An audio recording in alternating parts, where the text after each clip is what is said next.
지난 한 주간 잘 지냈나요? 코로나19 때문에 다시 또 이렇게 우리가 교실 수업을 하지 못하고 온라인 수업을 하게 돼서 너무너무 안타까운데요. 이렇게라도 그래도 우리 수업할 수 있어서 다행이라고 생각하고 오늘 3회차 수업 진행해 보도록 할게요. 오늘은 간단한 거 만들어 보려고 하는데요. 우리가 흔히 생각할 때 겨울철이면은 곤충들이 있을까 없을까? 대부분 없다고 생각하기 쉬운데 겨울철에 더 극성을 부리는 곤충이 있어요. 그래서 오늘은 우리에게 이로움을 주는 곤충과 우리한테 해로운 해충에 대해서 잠깐 살펴보고 우리 그 겨울철 우리를 괴롭히는 그 해충 가운데 하나인 진드기 퇴치제를 한번 만들어 보려고 합니다. 그러면 장표 보면서 설명 들어갈게요. 먼저 우리한테 이로움을 주는 곤충들, 어려운 말로 익충이라고 해요. 이로운 곤충이라고 해서 그 가운데 유명한 게 누에라고 할 수 있죠. 누에 우리가 보면 되게 징그럽게 생겼다고 볼 수 있는데 뽕잎을 먹고 사는 그 누에 나방의 애벌레를 누에라고 하는데 얘가 여러 번 허물을 벗으면서 자라서 고치가 돼요. 누에고치라고 우리가 부르는. 그런데 이 누에고치 이렇게 하얗게 이렇게 말려 있는 그런 게 있는데요. 얘가 얘 안에서 실을 뽑아내서 그걸로 비단을 짜게 돼요. 그런데다가 이 누에는 당뇨병이라든지 뭐 반창고 만드는 데라든지 여기 그 청각이 약한 사람들의 그 고막, 인공고막을 만드는 데라든지 무릎 안 좋은 어르신들 인공관절 그리고 또 화장품 만드는데 뽕잎 비누도 굉장히 피부에 좋은 거로 알려져 있거든요. 이렇게 다양하게 활용이 되고 있어서 얘는 대표적인 이로운 곤충이라고 할 수 있어요. 또 다른 거로는 무당벌레인데요. 우리 이거 한창 그 여름철 조금 지나면은 막 창가로 막 달려들어서 막 우리 벌레 그러면 막 아우 소리치면서 그 다들 피하고 그러잖아요. 그런데 이 무당벌레 같은 경우에는 어른벌레인 성충이나 애벌레, 유충 모두가 그 식물들한테 들러붙어서 식물들이 잘 자라지 못하게 하는 진딧물이라든지 깍지벌레, 잎을 갉아먹고 사는 잎벌레 같은 해충들을 잡아먹으면서 농작물을 잘 자라게 도와주는 그 익충 가운데 하나예요. 되게 많은 종류가 있는데 칠성 무당벌레라고 하는 애는 하루에 수백 마리의 진딧물을 잡아먹으니까 식물들한테는 아주 고마운 곤충 중에 하나겠죠. 다음으로는 이 곤충 많이 봤나요? 좀 습기 많은 곳에 가면 이렇게 스물스물 기어 나오는 것 중에 하나가 돈벌레인데 다들 기겁을 하죠. 너무 징그럽게 생겨서. 다리가 무려 30개 정도나 되는데 그래서 얘가 나오면 간혹 가다가 지네랑 헷갈리는데요. 실제로 약간 비슷하게 생겼지만 지네는 다리가 훨씬 짧고 몸도 되게 길어요. 그렇지만 이 생긴 거답지 않게 얘가 있으면 모기라든지 파리라든지 바퀴벌레를 다 잡아먹기 때문에 우리한테는 인간에게는 이로운 벌레 중에 하나가 돈벌레라고 할 수 있어요. 얘는 특히 독을 지닌 이를 가지고서 이 모기, 파리, 바퀴벌레를 잡는다고 하는데요. 심지어는 알까지 잡아먹으니까 사전에 큰 벌레들이 돌아다니지 못하게 할 수 있겠죠. 그러니까 징그럽다고 집안에 나타나면 발로 밟아 죽이지 말고 그냥 내버려 두면 오히려 모기나 파리나 바퀴벌레를 잡아주는 역할을 하니까 네네네 이로운 곤충이라고 할 수 있겠고요. 얘는 그리고 실제로 얘가 지나다니다가 우리 눈에 띄는 거지 우리를 공격하려고 하지는 않으니까 살아있게 두면 우리한테 도움을 준다고 할 수 있겠어요. 요건 뭔가요? 거미죠. 거미 중에서도 늑대거미라고 해서 이름은 무시무시하게 붙여져 있는데요. 실제로는 얘가 해충을 우리 인간에게 해로움을 주는 곤충들을 잡아먹는데 특히 그 쌀을 만드는 쌀을 그 생산하게끔 하는 그 벼에 붙어서 즙을 빨아먹기 때문에 그 쌀 농사를 짓는 벼농사를 짓는 농가에서는 아주 고마운 벌레 중에 하나가 늑대거미라고 할 수 있어요. 더군다나 이 벼멸구는 그 농약을 뿌려도 잘 죽지를 않기 때문에 이 늑대거미를 활용하게 되면은 농약을 덜 치면서 그 요즘 말하는 그런 그 친환경 농법으로 농사를 지을 수 있게 하는 데 도움을 또 줄 수 있겠죠. 근데 얘는 또 땅을 이렇게 파는 습성이 있어갖고 흙에 공기를 통하게 해서 식물이 잘 자라게 해주니까 인간뿐만이 아니라 식물에게도 도움이 되는 벌레라고 할 수 있습니다. 그 다음에 이 친구는 아마 자연 관찰책, 자연 도감 같은 데서 많이들 보았고, 그리고 되게 흥미로운 동물이기도 해요. 쇠똥구리. 그 똥을 이렇게 굴리고서 다닌다 그래서 쇠똥구리인데요. 얘 같은 경우에는 다양한 짐승의 똥을 먹이로 삼기 때문에 우리 생태계라고 부르는 말 아나요? 우리 6학년 친구들은 아마 생태계에 대해서 배웠을 텐데 4학년 친구들은 아직 잘 모를 것 같아요. 우리 인간과 그리고 동물, 식물, 그리고 미생물들 모두가 이렇게 하나의 환경 안에서 그 돌고 돌아가면서 나고 자라고 커서 성장해서 또 죽고 다시 또 흙으로 돌아가서 이렇게 하는 것들을 생태계 순환이라고 하는데, 거기서 가장 중요한 역할을 하는 분해자의 역할을 해요. 식물이 생산자의 역할을 한다면 동물은 대부분 소비자의 역할을 하거든요. 그리고 미생물이라든지 세균들은 그 분해자, 썩은 시체라든지 이런 것들을 먹어서 그 배변으로 배출을 하면서 이렇게 흙으로 다시 돌아가게끔 해주는 역할을 하는데, 이 쇠똥구리가 그런 역할을 한다고 볼 수 있어요. 특히 코끼리는 엄청나게 많이 먹는 거 알고 있죠? 그 엄청나게 많이 먹는 코끼리를 비롯한 동물들의 응가들을 이렇게 처리를 해주는데 쇠똥구리가 아주 큰 역할을 한다고 해요. 더군다나 대부분의 세균들은 이 식물에 들어있는 줄기 같은 그 질긴 줄기 같은 섬유질들을 분해를, 그러니까 잘게 쪼개지를 못하는데 쇠똥구리는 그것마저도 쪼갤 수 있기 때문에 그 땅 위에 있는 똥들이를 이렇게 땅 밑으로 옮겨주는 역할을 한다고 할 수 있겠고요. 만약에 쇠똥구리가 없다면 우리는 똥천지 속에서 살고 있을 거예요. 그러니까 아주 고마운 동물이라고 할 수 있겠죠? 다음으로는 너무나 잘 알고 있는 꿀벌이에요. 꿀벌은 이게 넘어갔네요. 잠깐만요. 대표적인 게 뭐예요? 꽃 사이를 이렇게 왔다 갔다 하면서 그 암꽃과 수꽃이 암술과 수술이 만나게 해서 결혼하게 해서 걔들이 열매를 맺게 하는 아주 중요한 역할을 하고 있기 때문에 이로운 곤충이라고 할 수 있겠고요. 또 달콤한 꿀을 우리한테 생산해서 먹을 수 있게 해주는 그런 동물이겠죠. 보기만 해도 구역질이 날 것 같죠. 구더기예요. 그런데 우리가 생각할 때는 화장실이라든지 다 썩은 데서 뭐 시체 속에서도 막 구더기 나오고 막 이러거든요. 그래서 얘가 아주 더럽기도 하고 사람한테도 해로운 곤충이 아닐까 이렇게 생각할 수 있는데요. 이게 그 낚시를 좋아하는 사람들이라든지 새를 키우는 사람들한테는 새의 먹이로, 또 낚시의 미끼로도 많이 이용되고 있고요. 인간에게는 의료용, 그러니까 사람들을 치료하는데도 여기서 물질을 추출을 해서 사용하기도 해요. 더군다나 구더기 자체 내에서는 그 항생 물질이라고 해서 이렇게 그 염증을 막아주는 물질도 함유가 있기 때문에 그 살이 썩어서 이렇게 생기는 균을 궤저균이라고 하는데, 그거를 막아주는 역할도 하고 상처를 소독해주는 효과까지 있다고 해요. 그러니까 생긴 것답지 않게, 사는 것답지 않게 많은 도움을 주고 있는 게 구더기라고 할 수 있겠죠. 더군다나 이 구더기가 땅 속에 있으면 땅을 또 비옥하게 기름지게 해주는 역할도 해주기 때문에 농사에도 도움이 된다고 해요. 선생님도 구더기가 이렇게 이로운 줄은 이번에 처음 알았어요. 진짜 구더기 생각만 해도 끔찍하잖아요. 그렇게 생각했는데 고마워해야 될 곤충이 이렇게 많다는 사실을 새삼 느끼게 해준 시간이었던 것 같아요. 그리고 이 벌레는 연지벌레라고 하는데요. 이 벌레 중에서 어떤가요? 색깔이 빨갛죠, 그죠? 이 연지벌레는 우리한테 염색을 할 수 있는 색소를 제공해줘요. 붉은색, 천연 색소. 더군다나 대부분의 우리가 쓰는 색소들은 화학적인 물질을 갖다 합성을 한 거여서 인간에게 유해하거든요. 해로워요. 잘못해서 옷 염색 잘못한 거 입으면 막 몸이 가려운 사람들, 이런 것들 다 자극을 주기 때문이거든요.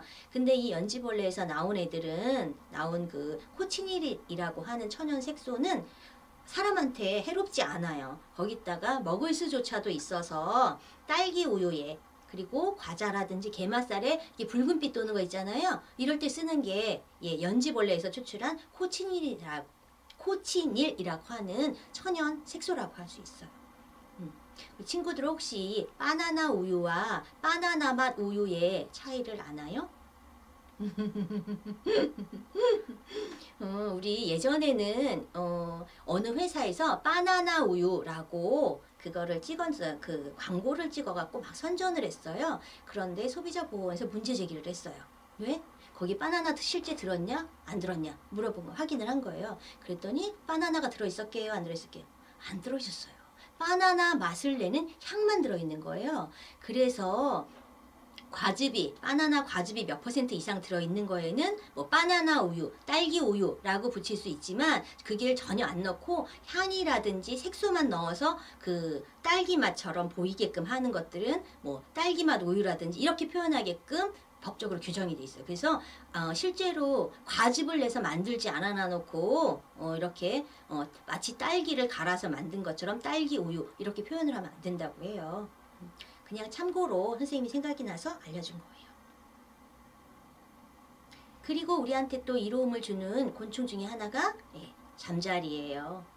잠자리는 애벌레 때는 잠자리가 어디 사는지 아나요? 공중에 살아요? 아니요. 잠자리는 애벌레 때 물속에 살아요. 물속에 살다가 나중에 성충이 되어서 바깥으로 나와서 하늘을 날아다니는 거죠. 근데 애벌레 시절부터 성충이 될 때까지 인간한테 많은 이로움을 주는데 이 잠자리의 애벌레들은 그 플랑크톤이라고 아주 작은 미생물질이 그 물 있는데 바다라든지 강가에 있는데요. 그런 것들을 먹고 살기 때문에 그 다음 단계 먹이사슬이라고 아나요? 응? 그 다음 단계의 곤충이 또 먹고 하게끔 하는 그 밑바닥에 있다고 할 수 있어요. 애벌레가 또 자라나서 잠자리가 되면은 우리한테 그 우리를 막 물고 다니는 모기라든지 파리, 각다기 같은 것들을 잡아먹는다고 하는데 하루에 300마리 이상이나 잡아먹는 대식가예요. 많이 먹는. 네. 그런 잠자리도 있기 때문에 이렇게 해충을 우리에게서 제거시켜 주니까 도움이 된다고 할 수 있겠죠. 이제 우리에게 이로운 곤충 중에 하나가 바로 사마귀예요. 우리 사마귀 생각만 해도 너무 무섭고 그리고 곤충들 가운데에서도 이 친구가 많은 곤충들을 잡아먹는 거 알고 있죠? 그것처럼 얘 같은 경우에는 자기보다 몸집이 큰 곤충들한테도 겁없이 덤벼들기도 하고 메뚜기나 파리, 모개, 바퀴벌레 같은 해충들을 그냥 닥치는 대로 잡아먹는 그런 곤충이라고 할 수 있어요. 이 사마귀 같은 경우에는 뭐 고사성어의 주인공이기도 한데 우리 친구들이 고사성어 좀 배웠을 거예요. 당랑거철이라고 하는 고사성어가 있는데 사마귀가 수레를 막는다고 커다란 수레 앞에 사마귀가 짠 나타나서 길을 막는 거예요. 실제로는 힘도 아무것도 없으면서 그 정도로 약간 자기 그 능력도 모르고 이렇게 나대는 거를 표현을 할 때 당랑거철이라는 표현을 쓰는데 그런 곤충, 그런 고사성어를 낳은 주인공이기도 하답니다. 이렇게 선생님이 한 10개, 이것보다 훨씬 더 많이 우리한테 이로움을 주는 곤충들이 있는데 그 한 10개 정도만 골라봤고요. 그리고서 우리 본격적으로 이와 다르게 우리한테 해로움을 주는 곤충에 대해서 알아보도록 할게요. 우리에게 해로운 곤충들은 너무나 잘 알고 있고 선생님이 자세히 설명하지 않아도 될 것 같아요. 선생님 생각을 해보니까 파리, 모기, 바퀴벌레 모르는 사람 없는 것 같고요. 좀벌레는 그냥 책 같은 거 오래 놔두면 책 이렇게 누군가가 쓸어 먹고 가죠. 그렇죠? 이렇게 막 파이고 옷도 오래 두면은 거기 이렇게 그 식물성 섬유로 되어 있는 것들은 이렇게 낡게 돼요. 그거 좀벌레가 갉아먹어서 그런 거고 벼룩 몸에 더러운 곳에서 오래 지내게 되면 벼룩 같은 거 우리 몸에 기생하거든요. 그런 거 머릿잎 빈대 붙는다 그러잖아요. 대표적으로 기생하는 곤충 중에 하나. 그다음에 흰개미, 그다음에 진드기 이런 것들이 있는데요. 이런 것들 가운데에서 지금 겨울철에도 살아서 우리 주변 아주 가까이에서 우리를 괴롭히는 그런 해충이 하나 있는데 그게 바로 진드기 가운데에서도 진먼지 진드기라고 하는 거예요. 그래서 그럼 진드기라는 게 어떤 동물인지 간단히 살펴보고 다음으로 넘어갈게요. 진드기는 거미류예요. 거미 종류의 하나인데 무려 1만여 종이나 있대요. 이런 진드기 저런 진드기가. 그 중에 하나가 진먼지 진드기고요. 대부분은 1cm 정도도 안 되는 거예요. 최대로 큰 애가 1cm 정도 10mm니까 그렇지 않고 다른 애들은 다 0.2mm 정도인데 사람이나 가축의 피를 빨아먹는 흡혈귀 진드기류 같은 경우에는 2에서 10mm 정도까지 큰 애들이 있다는 거죠. 그리고 뭐 머리 가슴 배가 한 몸이다 뭐 더듬이가 있고 겹눈이 이건 다 곤충의 그 거미류의 특징을 일부 갖고 있는 거죠. 그런데 얘가 알에서 어른 벌레가 되는데 한 달 정도가 걸리고 그 수시로 형태 변화를 자주 하는데 환경에 적응을 잘하니까 그러다 보니까 진드기 종류가 이렇게 많이 새로운 진드기들이 등장을 하는 거죠. 사실 선생님 어렸을 때만 해도 진먼지 진드기가 있는지 몰랐어요. 그때도 있었겠지만 모르고 살았는데 과학이 발달하고 뭔가 알레르기 질환 내지는 뭐 이런 것들에 대해서 검사를 하다 보니까 아주 작은 애가 2mm 정도니까 요만할 거 아니에요. 요런 애가 우리 몸속에서 계속 기생을 하고 있었던 거죠. 몸 근처에서. 자, 진먼지 진드기는 이불이라든지 옷이라든지 침대, 카펫 이런 데서 살고 있는 애예요. 근데 이런 데에는 사실 먹을거리가 있을까요? 없을까요? 없어요. 그런데 얘들이 살기 시작했는데 무려 300만 년 전부터 살기 시작했다고 해요. 그러면 300만 년 전이면 네네 꽤 오래전부터 살았던 거죠. 네. 그리고 이 동물이 있는 곳, 따뜻한 곳이 있는 곳에서는 얘가 서식을 하면서 계속 번식을 했다고 볼 수 있어요. 얘의 몸은 80%가 수분이에요. 그렇기 때문에 수분이 없는 곳에서는 살지 못해요. 그러면 침구와 카펫과 그 다음에 침대 위가 습기가 있다는 건데 어떤 습기가 있을까요? 한번 생각해 보세요. 대부분 우리가 느낄 때는 습기가 있게 느껴지나요? 그렇지 않아요. 뽀송뽀송하다고 생각을 하는데 뽀송뽀송하지 않아요. 특히 우리가 자는 동안에 뭐 하죠? 침대는 원래는 따뜻하지도 않고 차갑고 그냥 이불이 개어져 있을 때도 있고 자기 전에 이불을 펴놓기도 하고 밑에 장판, 전기장판 같은 거 깔아서 늘 따뜻해요. 그래서 생물이 살기 좋은 조건 중에 하나인 기본적으로 따뜻한 공간이에요. 그런데다가 습기, 물기가 있어야지 생물이 살 거 아니에요. 물을 먹어야 되니까. 더군다나 진먼지 진드기는 몸이 80%가 수분이래요. 그러면 바짝 말려지면 진먼지 진드기가 없을 텐데 누군가 수분을 제공을 한다는 거예요. 그게 바로 누구예요? 자러 들어가는 우리. 우리가 들어가서 자는 동안에 우리 자체가 우리 몸의 70%도 수분으로 이루어져 있는데 우리도 자는 동안에 침도 흘리고요. 그죠? 눈물도 좀 흘리고요. 콧물도 흘릴 수 있고요. 더 중요한 건 뭐예요? 자면서 땀을 흘리거나 이렇게 해요. 그 땀이 다 어디로 가나요? 그렇죠. 침대 위에 젖어 있게 되는 거예요. 그러니까 얘들이 적당히 따뜻한 데다가 수분도 있는 데다가 그 다음에 또 뭐가 있어요? 먹을거리가 있어야 되잖아요. 그 먹을거리가 어디서 나와요? 우리 몸에서 나와요. 우리 몸은 몸의 피부, 맨 겉을 피부라고 하잖아요. 살갗. 이 살갗은요 28일을 주기로 이렇게 떨어져 나가요. 맨 겉에 있는 게 그걸 뭐라고 불러요? 하얗게 생기는 거 각질이라 그러잖아요. 그 각질이 떨어지니까 진먼지 진드기들의 밥이 되겠죠. 그런데 각질뿐만이 아니라 우리 머리에서 비듬도 떨어져요. 이런 것들이 진먼지 진드기의 밥이 되기 때문에 각질 2g이라고 하면 우리 그 만들기 할 때 약스푼 봤나요? 약스푼으로 한 숟갈 정도 밀가루 같은 거 뜨면 1g 정도 되거든요. 그러면 2g 정도만 그 침대 위에 떨어져 있어도 수만 마리가 몇 달 먹을 먹이거리가 된다는 거예요. 그래서 보통 침대 하나에 150만 마리 이상의 진먼지 진드기가 서식하고 있어요.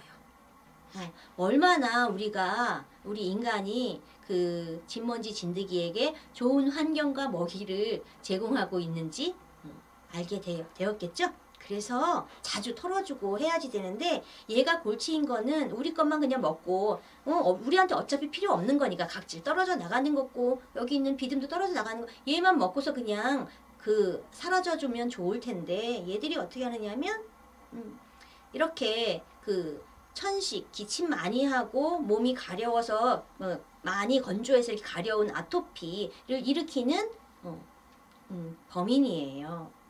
특히 진드기가 우리의 각질과 비듬을 먹고서 응가를 할 거 아니에요. 그 응가를 한 그 안에 구안인이라고 하는 물질인데 이 물질이 바로 비염, 그다음에 천식, 그다음에 눈 가려움증 충혈돼서 가렵게 하고 아토피로 인해서 이렇게 피부염이 생기는 거를 발생시킨다고 해요. 근데 이게 7월에서 8월부터 이렇게 늘어나기 시작해가지고 그때부터 이제 습기가 높아지잖아요.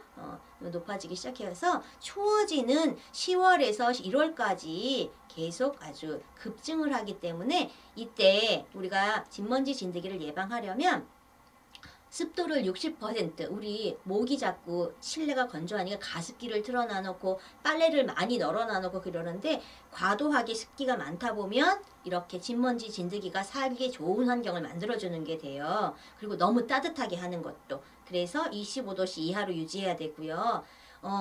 햇볕이 강할 때 자주 털어 말리기도 해야지 되고 침대 매트리스 같은 경우에는 진공 청소기로 이렇게 자주 빨아들여야 돼요. 그리고 3개월마다 한 번씩은 매트리스를 이렇게 뒤집어서 털어낸 다음에 뒤집어서도 돌려주고 그 다음에 이렇게만 뒤집어주는 게 아니라 우리 주로 땀을 어디서 흘려요? 발보다 머리죠. 그죠? 근데 머리 위치를 안 바꿔주면 도루묵이죠. 그죠? 이렇게만 하면 그러니까 이렇게 이거를 앞뒤로도 이렇게 바꿔줘야 된다는 얘기예요.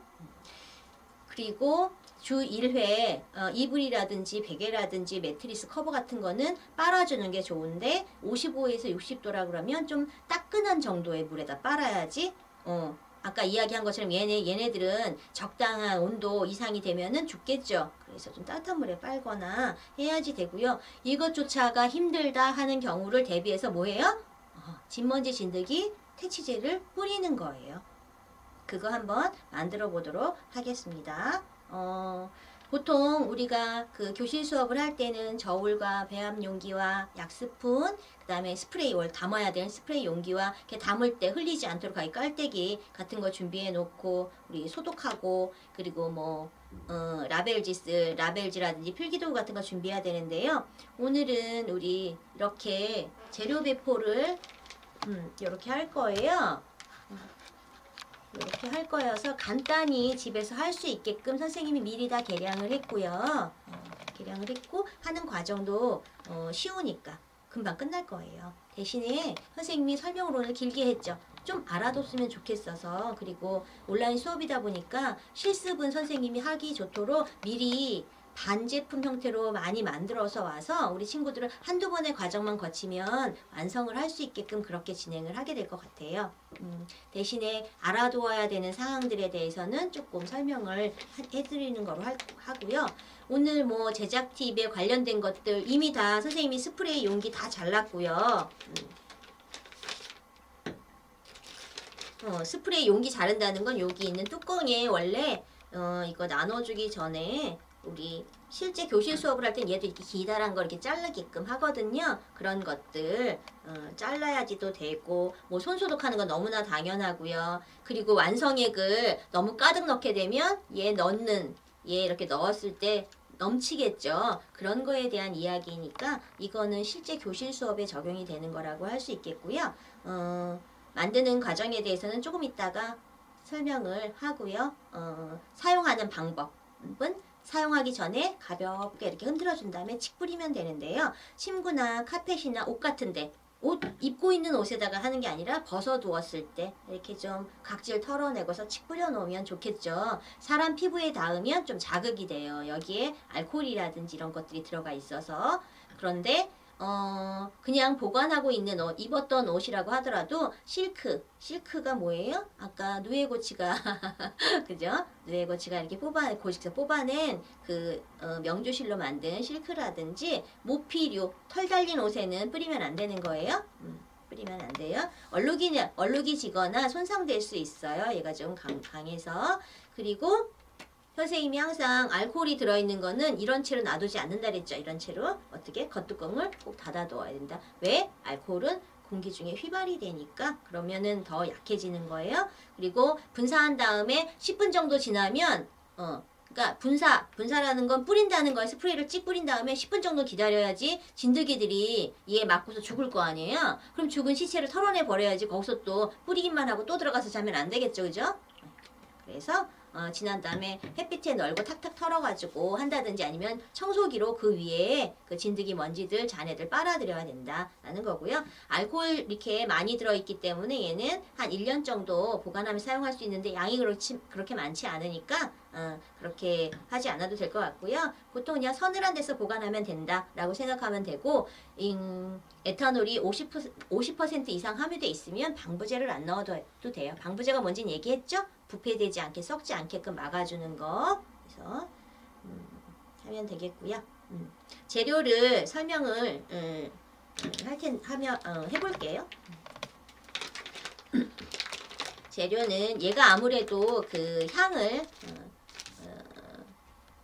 그 곤충이 진드기 그러니까 진먼지 진드기가 싫어하는 곤충들이 싫어하는 향을 기본으로 해서 만든 거여서요. 선생님이 여기에다가 여기 지금 나와 있는 시나몬이라고 하는 건 계피, 우리가 흔히 알고 있는 계피향이라고 볼 수 있어요. 이 계피향 같은 경우 그 세균을 막아주는 항박테리아, 또 곰팡이를 막아주는 항곰팡이 효과도 있고요. 겨울철에는 실내 공기정화에도 이용이 되고 있어요. 그래서 여기 시나몬을 25방울 여기다 넣어놨고요. 그 다음에 파인이라고 하는 또 에센셜 오일이 있어요. 얘 같은 경우에 공기정화도 되고 냄새 제거 효과도 있을 뿐만이 아니라 이렇게 감기로 인해서 기관지나 이렇게 기침나고 이럴 때도 도움이 좀 되는 거거든요. 파인 소나무 계열이라고 보면 돼요. 거기서 나온. 그래서 파인 에센셜 오일 15방울이 여기 들어있고요. 그 다음에 코알라의 주식인 그 유칼립투스 잎에서 추출한 유칼립투스도 여기 10방울이 들어있어요. 유칼립투스 같은 경우에는 우리 소독제 만들 때도 썼을 거예요. 기억나죠? 이건 역시도 그 세균을 막아주거나 바이러스를 막아주거나 또 어떤 것들은 이렇게 우울할 때 향을 맡으면 좀 약간 우울증이 좀 나아진다든지 이거 공기정화 용으로 많이 쓰이는 게 유칼립투스여서 걔도 10방울 정도 들어있고요. 그 다음에 이제 그 우리 많이 썼던 들어봤을 거예요. 라벤더 에센셜 오일이 또 10방울 들어있어요. 라벤더 에센셜 오일은 이게 뭐 피부 트러블이라든지 이런 것들 막아줄 뿐만이 아니라 천식이라든지 기관지염 있거나 뭐 콧물 뭐 이렇게 그리고 근육통 있거나 뭐 상처가 났을 때 재생하는 다시 회복시켜주는 역할을 한다고 이야기했었죠. 그래서 가장 순한 에센셜 오일 가운데 하나가 라벤더거든요. 그래서 라벤더 같이 여기다 선생님이 이렇게 섞은 걸 블렌딩 한다 그러거든요. 다 섞어 왔어요. 그래서 요거 준비되어 있고요. 그리고 여기 지금 선생님이 빈 통 안에 들어있죠.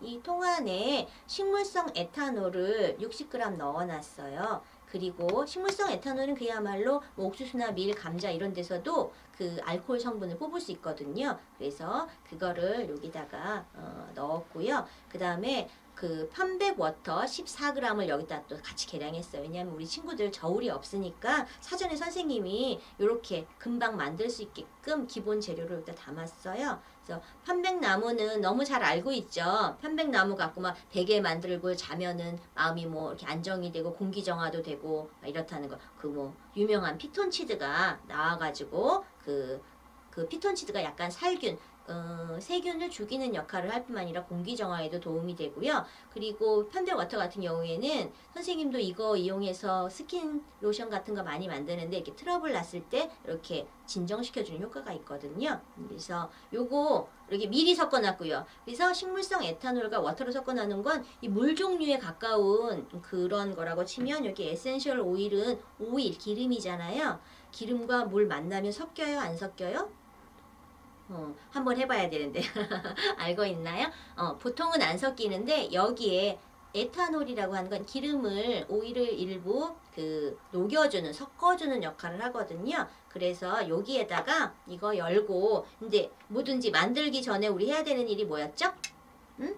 소독하는 일. 그래 선생님 여기 팩 안에 여기 에탄올 소독할 수 있는 소독제 하나 넣어놨어요. 오늘은 간단한 거여서 이렇게 소독제 하나만 넣어놓고요. 다음에 복잡한 거 하면 여러 개 줄 거예요. 이렇게 해서 여기 손끝 위주로 손끝 위주로 소독하고요. 그다음에 얘 열어서 요거 이미 여기 에탄올이 들어있기 때문에 이렇게 옆에다가 세워두면 됩니다. 그런 다음에 요거 열어서 에센셜 오일 블렌딩 한 거 열어서 여기에다 그대로 넣으면 돼요. 다.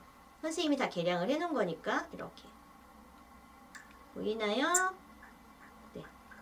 네, 끝까지 넣고요. 만약에 여기에 향이 남은 게 아까우면 여기 뚜껑 제거한 다음에 여기서 조금 덜어 넣고 헹궈서 요거 마저 넣으면 더 좋겠죠? 여기 거의 안 남긴 했는데 여기 방울이 에센셜 오일은 방울방울 단위로 쓰니까 여기 선생님 좀 실습을 보여줄까요? 소독했으니까 여기 뚜껑 손톱으로 벗기면 이렇게 열려요. 여기에다가 얘 조금만 넣어서 이렇게 헹구듯이 이렇게 한 다음에 다시 집어넣으면 되고요. 그러면 여기 보이나요? 색깔이 이렇게 뿌옇게 되는 거? 뿌옇게 됐다는 건 기름이 여기 있는 에탄올과 그다음에 편백워터랑 같이 섞이고 있어서 현탁에 뿌옇게 된다는 거예요. 얘는 섞이고 있다는 증거고요. 이렇게 흔들면 아까 뭐 뿌얘졌죠? 자, 이 에센셜 오일 넣기 전에는 이렇게 투명해요. 보이죠?